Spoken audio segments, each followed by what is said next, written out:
Friends, Bombay से Prabha Lodha positive vibes में आपका स्वागत करती है। आज एक नई सकारात्मक कहानी के साथ। किसी शहर में एक छोटा सा परिवार रहा करता था। उनका बड़े का नाम रमेश था, उसके 2 बच्चे थे और वो अपने पिताजी और पत्नी के साथ रहा करते थे। रमेश अपने पिता का बहुत ध्यान रखता था। बहुत सुखी परिवार था, सब लोग हिल मिलकर रहते थे।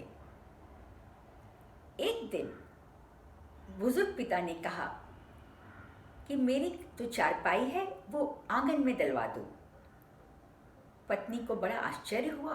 बहू बोली, क्यों पिताजी, आपको अलग कमरा दे रखा है दूसरे मंजिल पर, सब सुख सुविधाएं हैं, टीवी है, फ्रिज है, आपका अपना एसी है, सब कुछ है, एक नौकरानी भी रखी हुई है जो आपकी सेवा में दिन रात रत रहती है। आप फिर नीचे बरामदे में क्यों रहना चाहते हैं? बुजुर्ग ने कहा, नहीं, मेरी इच्छा है कि मेरी चारपाई वहाँ पे डाल दी जाए। पिता की तबीयत ठीक न थी, उनका वजन दिन ब दिन गिरता जा रहा था। रमेश को चिंता थी, पर वो अपने पिता की हर इच्छा को पूरी करता था। उसने कहा, ठीक है। पिताजी की चारपाई उन्होंने वहाँ पे डाल दी। पिताजी जो दिन भर बिस्तर पे पड़े रहते थे, धीरे धीरे टहलने लगे, गेट तक चलने लगे। आने जाने वालों से देख कर बड़े खुश होते थे। बच्चों से बातें करते और उनका धीरे धीरे देखने लगे कि उनका स्वास्थ्य भी ठीक होने लगा। कभी कभी अपने बेटे से अपने मनपसंद खाने की फरमाइश करते। जब नए पकवान आते बाज़ार से तो बहू, बच्ची और बेटा सब हिल मिल कर उसको खाते। बुजुर्ग बड़े खुश होते। एक बार जब वो रमेश ऑफिस से घर लौट रहा था तो उसे देखा कि आवाज़ आ रही है।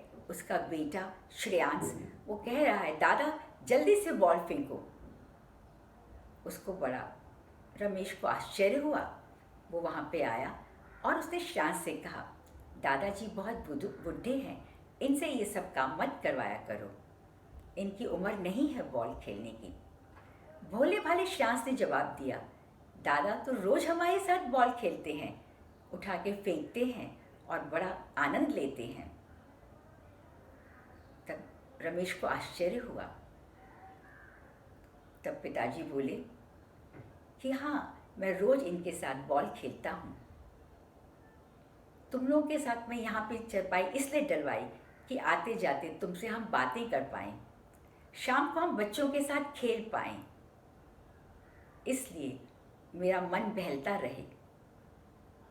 तब रमेश की समझ में आया कि बुजुर्गों को भौतिक सुविधाओं की इतनी आवश्यकता नहीं है जितनी कि उन्हें ज़रूरत है अपनों के साथ की, अपनों के साथ समय बिताने की, उनके साथ हंसने खेलने और खाने पीने के बांट के रहने की।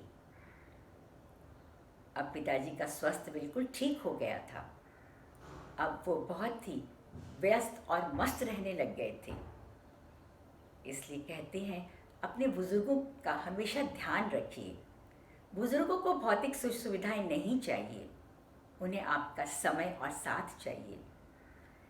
ये एक वो पेड़ हैं जो कड़वे तो ज़रूर हैं, लेकिन इनके फल मीठे हैं। इनकी छाँव का तो कोई मुकाबला ही नहीं। ये हमारी धरोहर हैं, इन्हें बहुत अच्छी तरह से संभाल के रखिए। एक दिन आप भी इस पंक्ति में आएंगे। बड़ों को संभालना हमारा फ़र्ज़ है। इस फ़र्ज़ को आप निभाएं तो आपके बच्चे भी वो भी अपने फ़र्ज़ को आपके प्रति निभाएंगे। धन्यवाद। जय